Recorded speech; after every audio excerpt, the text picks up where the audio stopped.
Aujourd'hui, c'est la fête de Saint Antoine le Grand. C'est un moine égyptien qui organise la vie religieuse et pour cette raison, il est appelé le père du monachisme. Il est un protecteur des animaux et un grand intercesseur pour les âmes bienheureuses du purgatoire. Il a vécu entre l'année 251 et 356. Comme pilule, au milieu de nos tâches quotidiennes, nous honorons Dieu.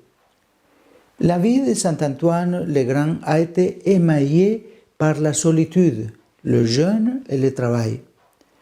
Il est resté orphelin à 20 ans, tout jeune. Il fait le don de tous ses biens aux pauvres et se retire dans le désert où il eut aussi à lutter contre les tentations du démon en choisissant la vie d'ascèse et de prière. C'est à Saint Antoine qu'on doit la constitution des familles de moines qui, sous le guide d'un père spirituel, se consacrent au service de Dieu. Il est habituellement représenté avec, à côté de lui, un cochon avec une clochette au cou et aussi avec d'autres animaux. Les jours de sa fête liturgique, on bénit les étables et les animaux domestiques.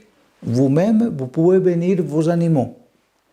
Dans l'iconographie, on associe aussi à Saint Antoine les bâtons des ermites sous forme de T, le tau, que c'est la dernière lettre de l'alphabet hébreu.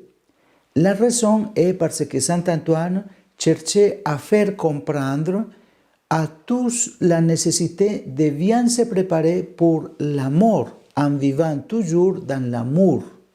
Ainsi, à l'heure de la mort, nous serons en pleine communion avec Dieu, la Vierge Marie et tous les saints. Et aussi, c'était quelqu'un qui toujours priait pour les âmes du purgatoire, pour que les âmes puissent rentrer dans la pleine lumière. Dans la biographie Vita Antoni de Saint Athanas, il écrit ces paroles sur Saint Antoine. Qu'il fut partout connu, admiré par tous et désiré aussi par ceux qui ne l'ont jamais vu, cela est un signe de sa vertu et de son amitié avec Dieu. En effet, ce n'est pas par des écrits ni à cause d'une sagesse profane, ni à cause d'un pouvoir quelconque que est connu Antoine, mais seulement en raison de sa prière envers Dieu. Et personne ne pourrait nier que ce soit un don de Dieu, comme en effet sera ce pour oui dire en Espagne, en France, à Rome et en Afrique.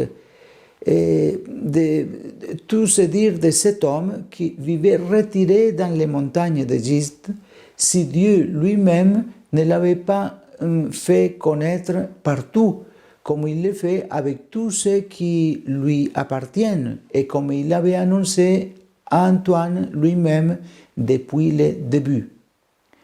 Et même si ces derniers agissent dans le secret, parce qu'ils veulent être cachés, oubliés du monde, le Seigneur les montre à tous comme une lumière, parce que tous ceux qui entendent parler d'eux, qu'ils sachent qu'il est possible de suivre les commandements et de prendre son courage dans le parcours de la vertu.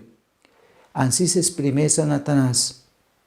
Donc, à l'exemple de Saint Antoine, honorons Dieu à tout moment. Bonne journée.